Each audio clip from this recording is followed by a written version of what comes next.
Welcome to the June 13th Inspiring Author Conversations. I'm Kathy Davis, Davis Creative Publishing. Today we'll be speaking with Leisa Reid about the truth about how to get speaking gigs now. Help me welcome Leisa. She's the founder of Get Speaking Gigs Now and the CEO of the International Speaker Network. Leisa trains purpose-driven people how to use public speaking as a soul-filling marketing strategy with ease and confidence. Clients who work closely with her get their talk ready to rock and build their confidence through the Speakers Training Academy.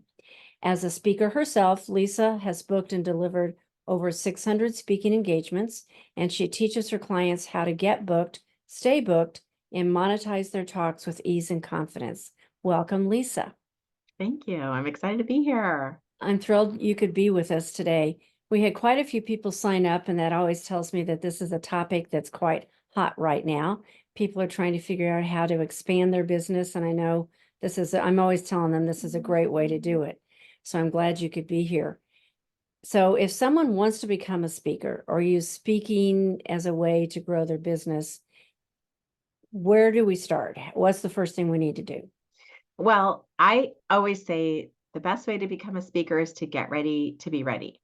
So that answer is a little different for everyone because I work with entrepreneurs, you work with entrepreneurs and authors, and sometimes we have some of the pieces, sometimes we have a lot of the pieces, sometimes we have none of the pieces. So first thing we need to do is figure out which pieces do you not have and what do you still need.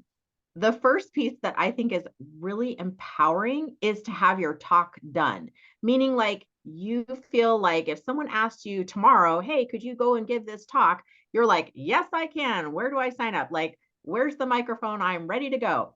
And we want to have that like put me in coach type of a attitude. If we don't have that, then we're sort of losing before we even get started.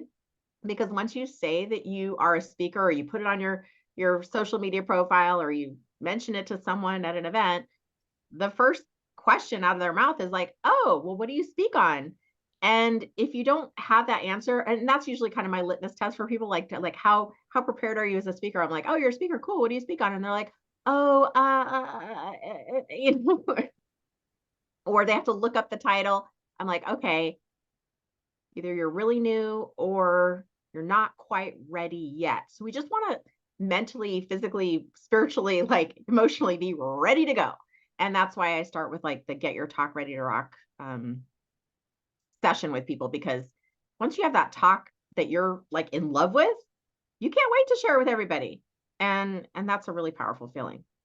So if someone comes to you and they are a newbie and they don't know where to start, maybe they've been in Toastmasters for a while, excuse me, then are you able to work with them no matter where they are on that spectrum? No matter where they are. I have people like I have a client yesterday who is an attorney. She's had her own firm for 20 years, but she's really scared of speaking. So she knows her stuff.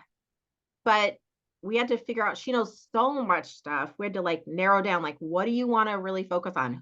What kind of clients are you really wanting to attract? Let's put that together. Now, I don't know anything about law. That's her expertise, but I do know how to pull brilliance out of her, right? And so she was like, "Oh, wow, that was really cool. She literally said, she goes, I came with nothing, but you made it something." I didn't actually do it. She did the work, but I asked the questions to help like guide, like, what can we talk about that's really exciting for you? I have other clients who they're maybe new in their business. And so they don't have a talk or like, decades of experience like she does, but they know their topic. I don't want everyone, can you relate to that? Where you're like, a lot about something, right? You know a lot about something. You've written a book about it. Then that's where we're going to start. That's awesome. Do you ever get requests for people who need help with TED Talks? I always say I don't do TED. Sorry. It's a totally different methodology. They usually have coaches. If you end up applying for a TEDx or they usually have coaches on hand. Yeah. They're going to help you. We've got a couple here in St. Louis. I was just curious. Yeah. Sorry. Yeah. It's a memorize thing. It's a time thing. There can't be any whiff of sales. It's a very different model. Yeah. Yeah. We make a great pair today with our cough. So Once I have my topic, and now, do you work with them on not only perhaps breakout talks, but as well as keynote talks? Yeah, sorry, I had the flu last week, so I'm gonna do my best not to cough in We're going everyone's to forgive you like, already. Yeah. thank you. Okay, so how I think of it is each person, like everyone here on the call today, is unique and different. Every entrepreneur has their own little empire that they're building, right? So Mhm. what we want to do is figure out, like, hey, what empire are you building? Who are your favorite people to work with? Like, what is it that you're trying to do? What kind of lifestyle are you trying to create? And then we figure out a plan that's going to match that. Not all of my clients are keynote speaker. That's not their goal necessarily. That meaning like a paid keynote speaker Right. model. A lot of my clients don't want to speak for a living. They want to speak in order to attract their clients and or sell their books or whatever that is, Hmm. get their make an impact. So that's not always the model for every single person. So what we do is we figure out like, okay, who are your people? Where are you going to be best serving that audience? Because that's how you're going to attract the right people for yourself.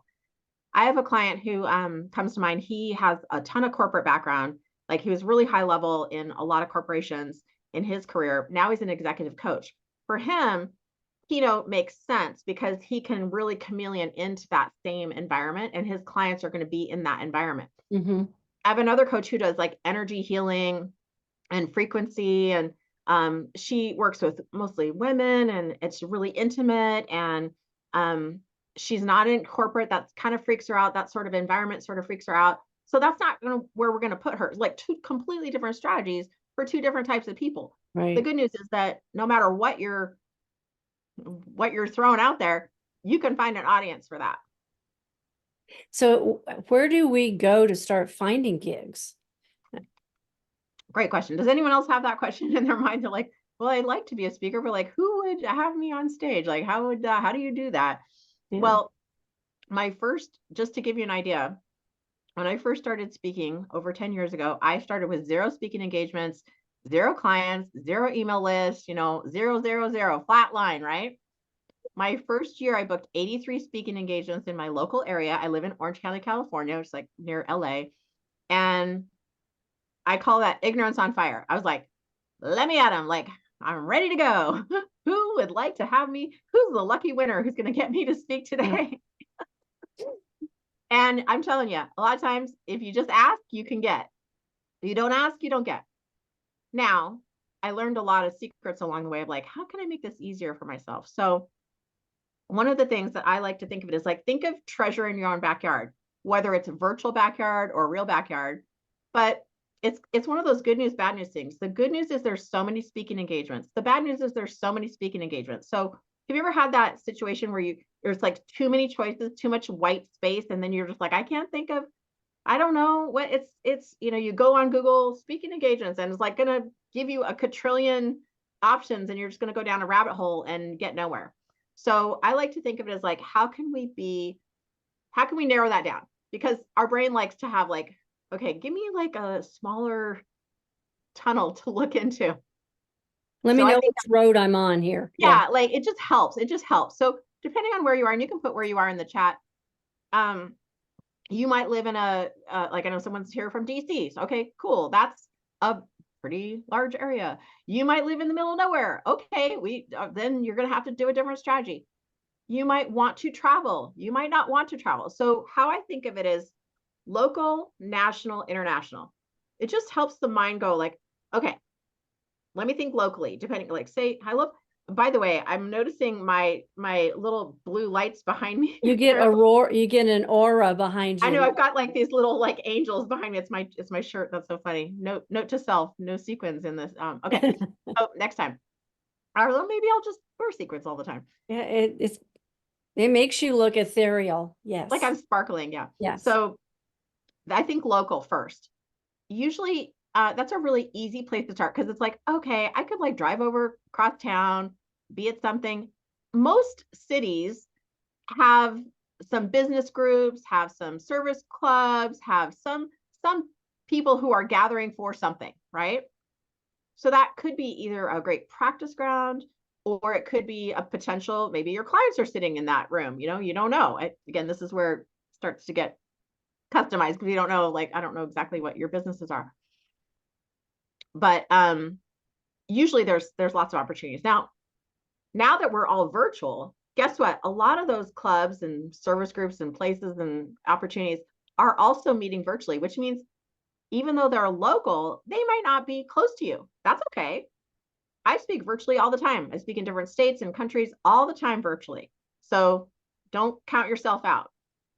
But local is a nice place to start because you might know the person who's leading the group, or someone who's in the group, and you can have that friendly, you know, it's not cold, like, hey, Susie, I think you're involved in this group, or everybody.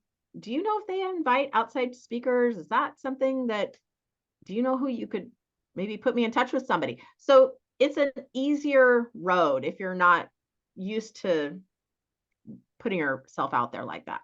Well, and I think the arena you're talking about right now is you're speaking for free, or maybe they're giving you lunch, or maybe they're, Yeah, that's a different strategy. Yeah. yeah.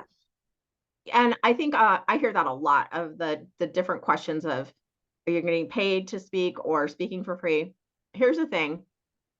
I think of it completely differently. I think of it as monetizing your speaking. Where that money comes from, well, we're going to have a strategy for that. Sometimes that strategy is going to be they hired you as a speaker upfront, and that would be a keynote speaking situation. Usually that is more for corporate, or you got to think of like who has money to pay those types of people. Well, people putting on big events, you're going to need to have some more collateral, some more things in the can before you go put your hat out there for that. But if you are just getting started and you're like, oh, my book just came out, and oh, I'm new in my business, or I've never done this before, speaking for free, which I don't ever use that phrase, but I say you're waiving your speaking fee. If you put yourself in front of groups that have potential clients, and basically you're the expert in the room, well, I'm telling you, you can make way more than your speaker fee by doing it that way. Mm-hmm. So it's sort of just like, where are we putting the focus? And I know we've got a quick question here. So one of our authors, I have virtually been on podcasts that were in different countries and have spoken to groups across the country. Am I allowed to say I'm a national and international speaker? Yes, Shelley, officially, you are an international speaker. Yay, Shelley.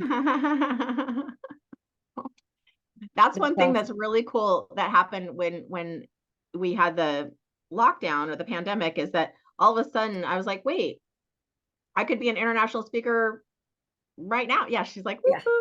Yeah. Because so what I did, and this was 2020, I thought, oh, cool, I don't have to travel anywhere to be an international speaker. I just need to get a speaking gig in Canada, right?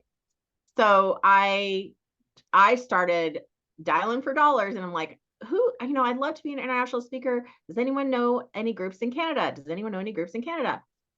By February 2021, boom, happened, done.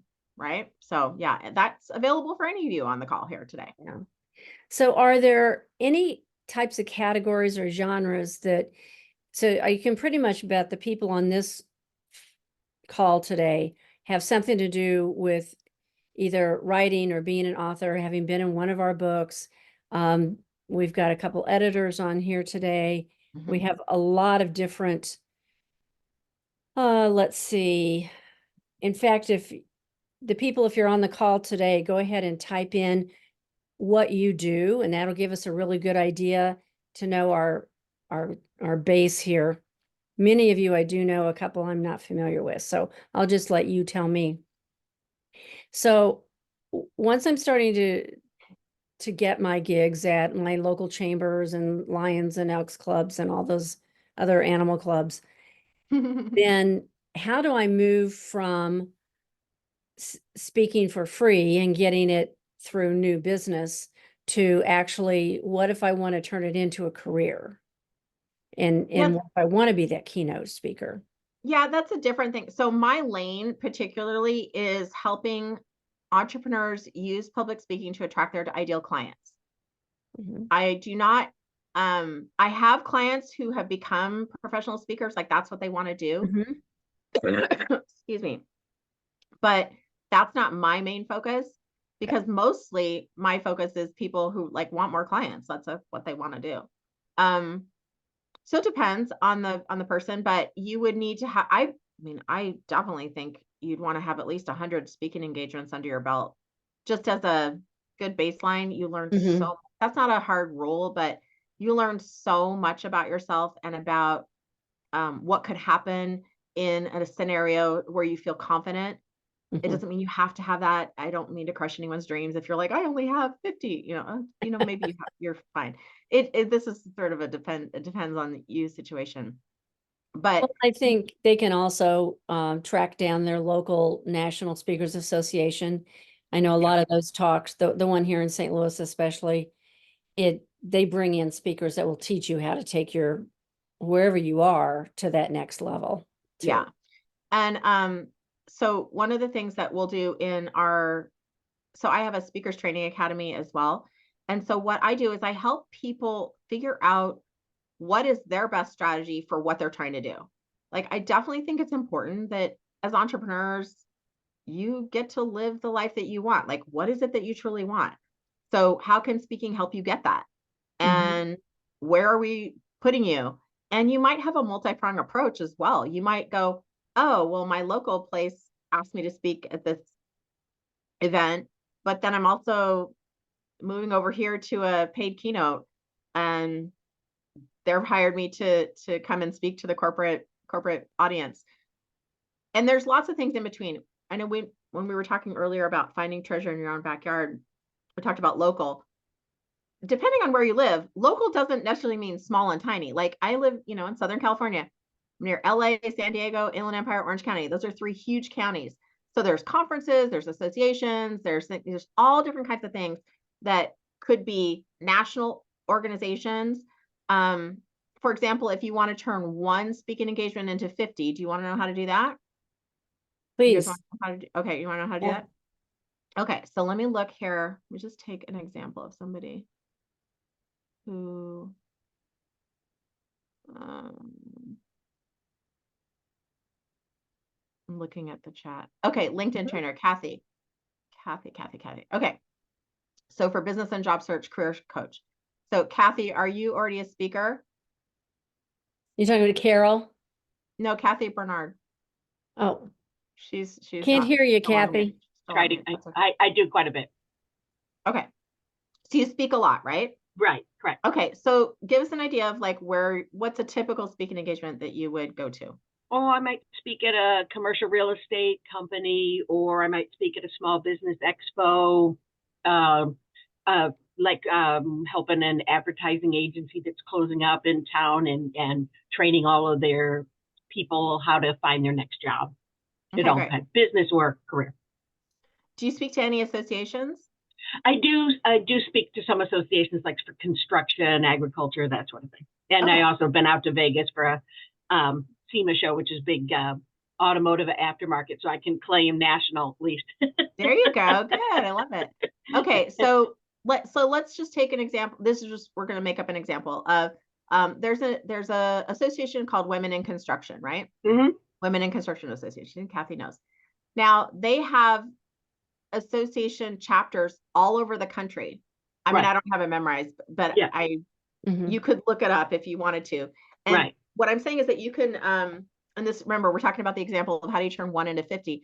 How many states are there? There's 50. Now, there's not necessarily guaranteed that there's a women's in a construction association for every single state.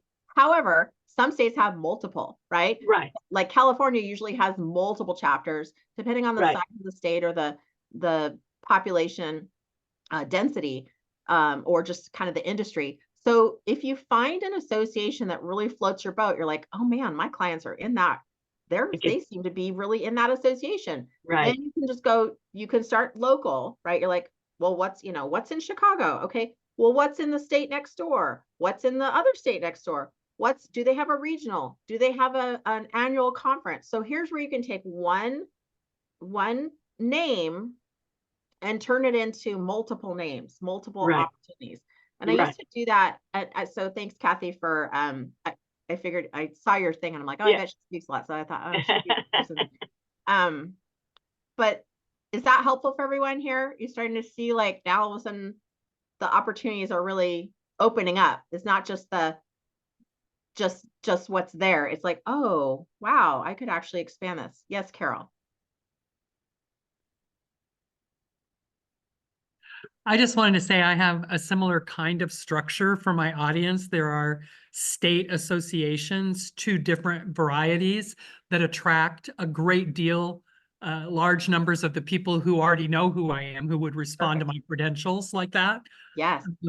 And one of the things that I'm doing right now is I'm having my virtual assistant do this, but anybody could do it. I'm going through LinkedIn looking for the director of each one of those state associations and connecting to them on LinkedIn. Great. Yeah. And most of them are already second connections. So Uh-huh. moving them up to a first level connection is as simple as requesting it and getting a yes. Wonderful. Okay, cool. Yeah, there's now with AI, there's a lot of superpowers that are kind of coming around the mountain when she comes, right? They're coming around the mountain with making things so much easier for you to find and get it connected to those places. Yeah, great job, Carol. Awesome. All right, Kathy, back to you. No, I was just kind of looking through the rest of, we have educators, we have Lisa Jean, you're on the phone. I know you are on the call today. I know you've been doing some speaking. Anybody else want to get some one-on-one time? Just unmute yourself and hop in here. Well, waiting to look like anybody's gonna hop in.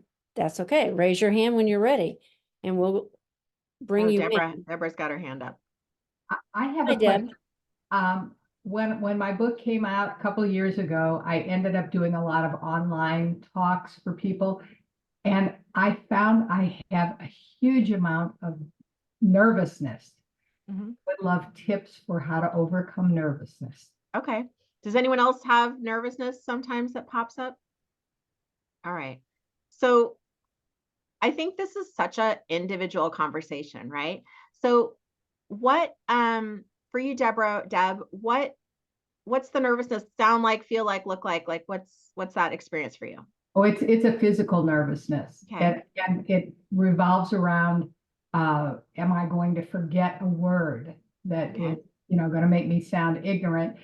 And I have copious notes, but I have so many notes that it's like, well, where was that written in my notes? So I kind of overkill.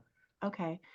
Have you ever had that experience where when you try something new, it doesn't quite go as smoothly until you've done it a few times? Maybe you try a new recipe and then you're like, oh, I kind of didn't expect that and didn't turn out as good as I thought it was going to be, right?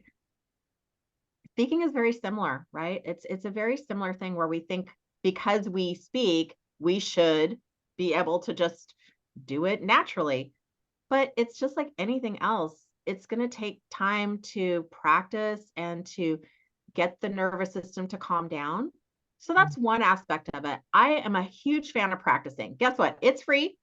Anybody can do it, right? I have this one client right now. I love her. She is like a dog on a bone. She is practicing. She's getting feedback on her PowerPoint. She's changing everything that I say. Like, I'm like, move this over here, move that, try this, switch this over here. And she goes and does it and then practices again and sends me the recording. I love it.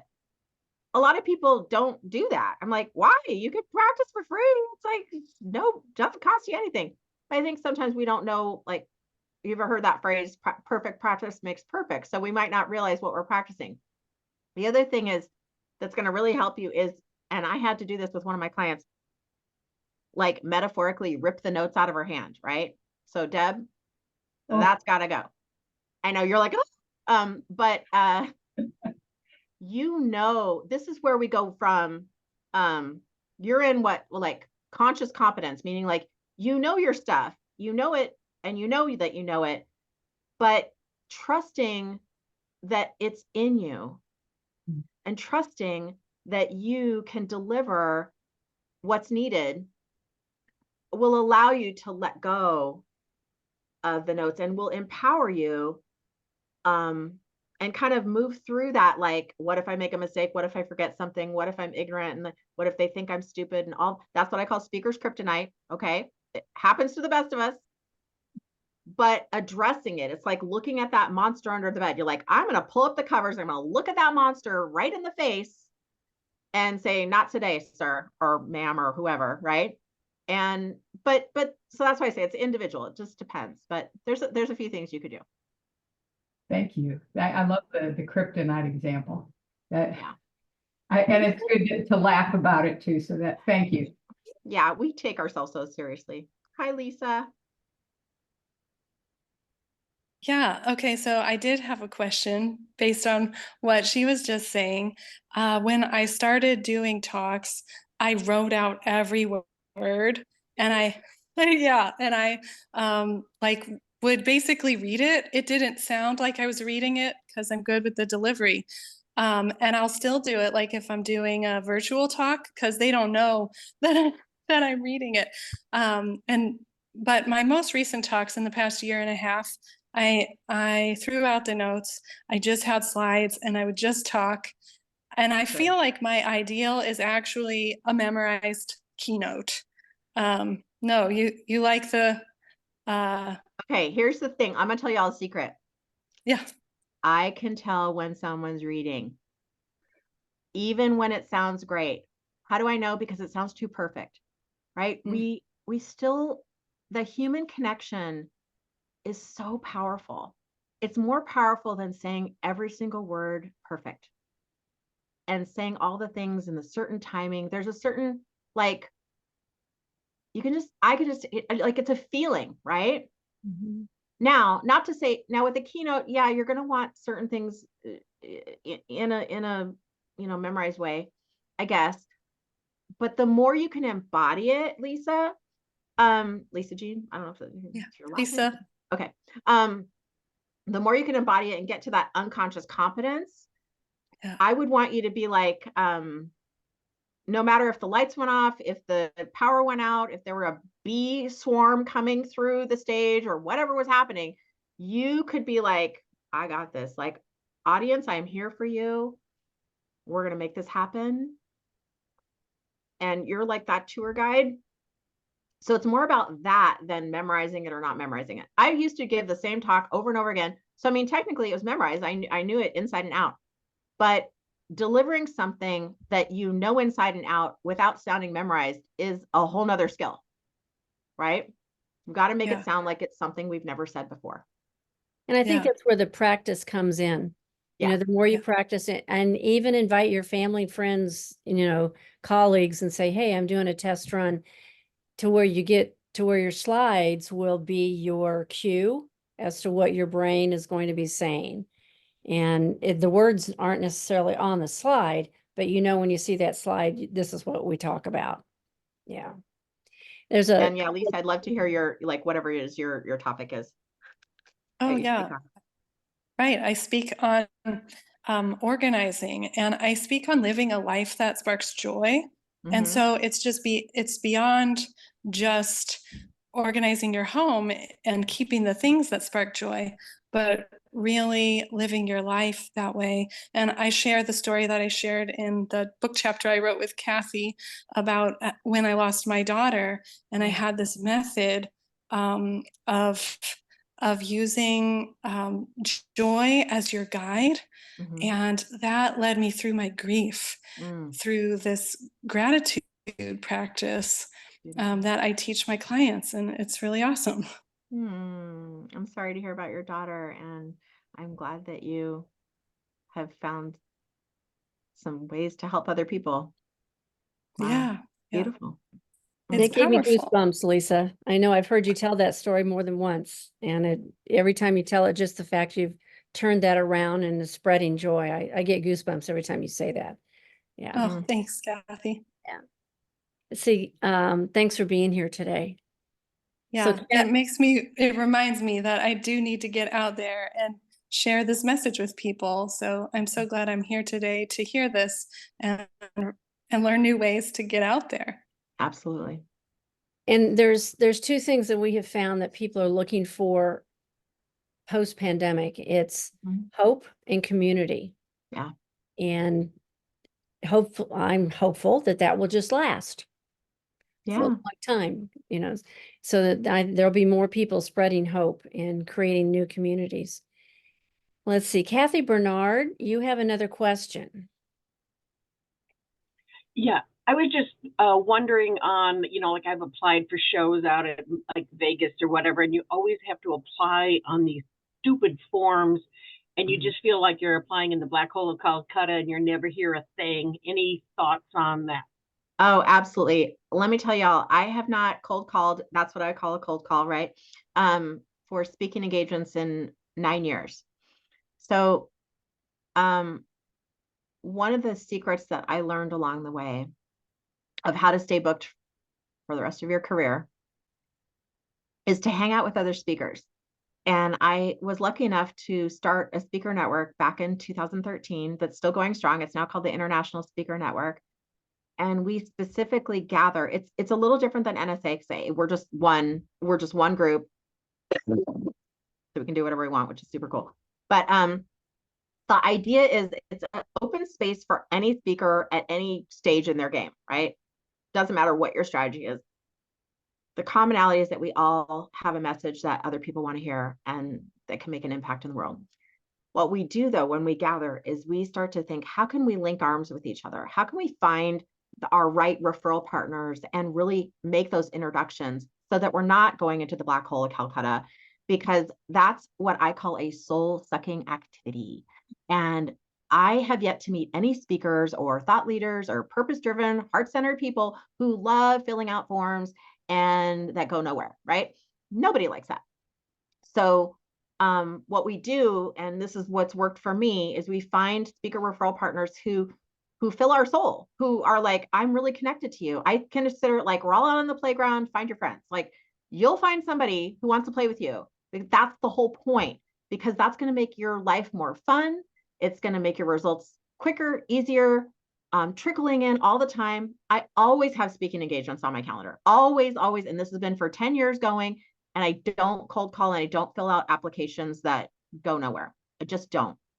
That's just Okay, something yeah, I don't and want that's to do. exactly right. The only show that I got out in Vegas was because I was referred from a different Yeah. speaker.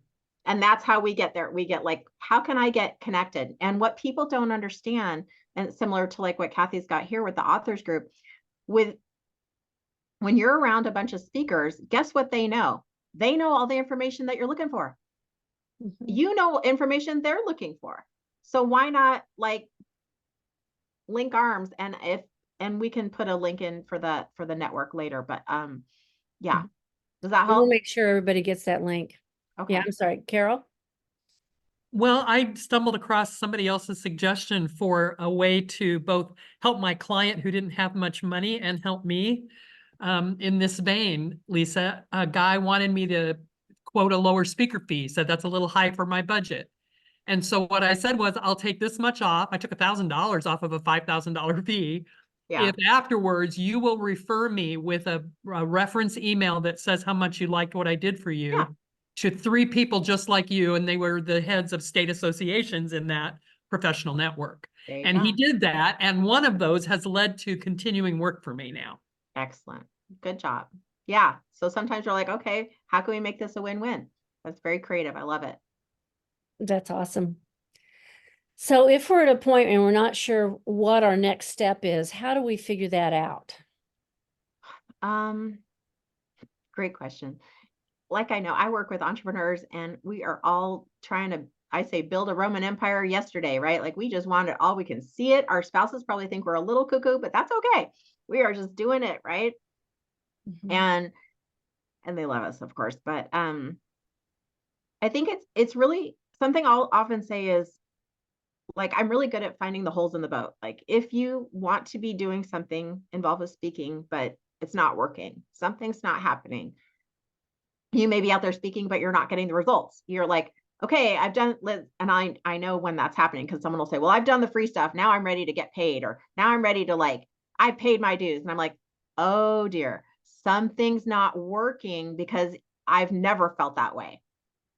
So we need to monetize even the free one. You know what I mean? We need to like figure out where's the hole in the boat. Usually it has something to do with the call to action, usually has something to do with the sales part of it. And I don't consider myself a sales trainer, but honestly, if you're out speaking, unless you're doing it, you're like totally financially free and you're just doing this out of the kindness of your heart and you don't care about any clients and you never want to make any money, well, go do what you're doing. Like, that's fine. You don't need me. But if you're like, they said speaking was going to be a great way to bring in clients. Where are my clients? That's when we need to talk. Something's not happening in the system. And it's usually something to do with our own issues about sales and receiving and asking for stuff. But we want to do it in a way that doesn't feel icky, that doesn't feel pushy, that feels really authentic. Because back to what we were talking about with Leisa, like reading the things, right? Like people can tell, they can feel, you guys can feel that, right? Like if someone is trying to sell you something, you can feel it. You're like, ugh, like kind of a, ugh. And we don't want to be like that. So then we just go, well, I just won't say anything. Here's my phone number. Okay, bye. Gotta go. Like, no, we gotta get to a place where we can really fall in love with whatever that thing is that we're offering, because we know it's going to be really good for other people. So I think that's probably the biggest hole in the boat that I see. Yeah. Well, and there's times that I do a lot of free speaking and educating, and some's online and some's in person. But one of the first stalls or objections I get is, well, you're just trying to sell me something. And I've gotten now in some instances where I'll say, I'm not here to sell you anything. I'm here to educate you. Yeah. If at the end you want to have a conversation, I'll hang out. But it's trying to lower that level so that people feel you're giving more than you're getting out of being there. Yeah. None of us like to be sold to. It's like those people on LinkedIn that reach out and try and sell you the world and you have no clue who they are. Yeah. Yeah. I'm like, delete, bye. See you later. Yep. Leisa, did you have another question?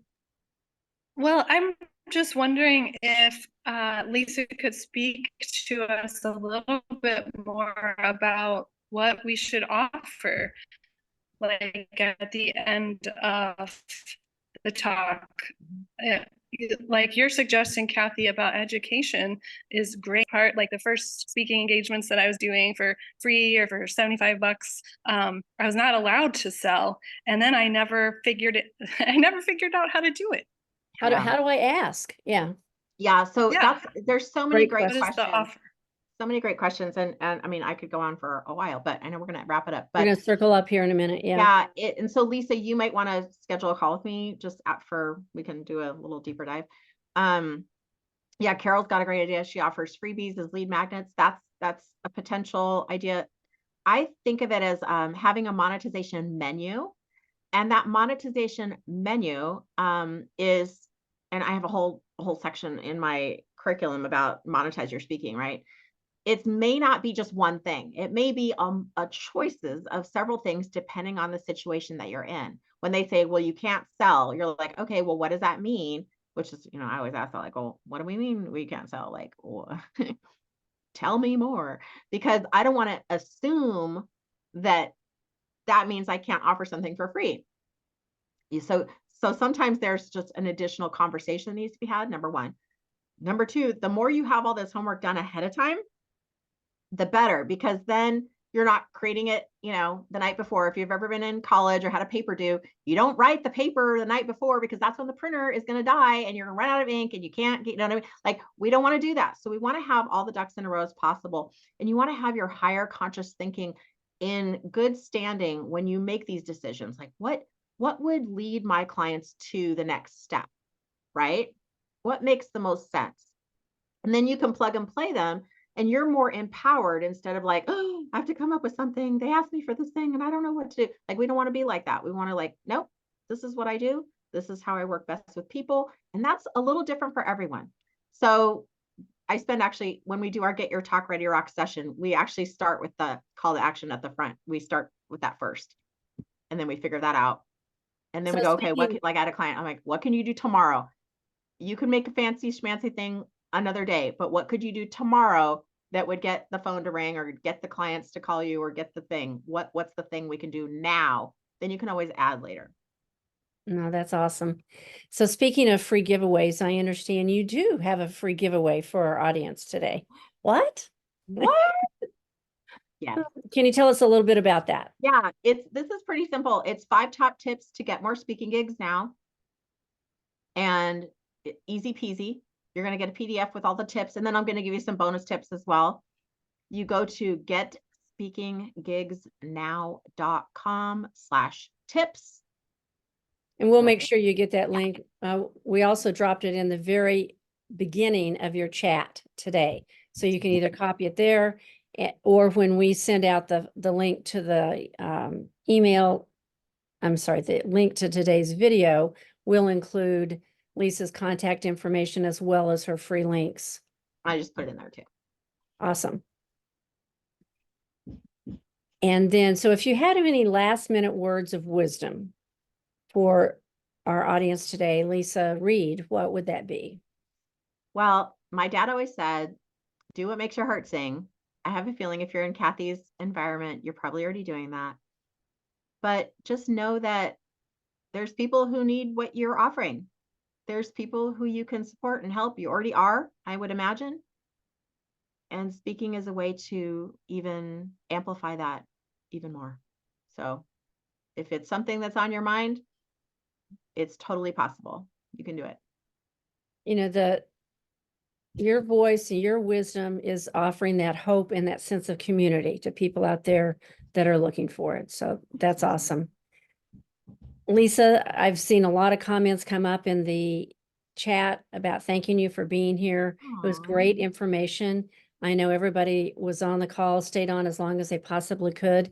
The full recording will go out here in the next couple of days for everybody, and we'll have Leisa Reid's contact information and the link to her free giveaway. And if you have any questions, feel free to reach out to her.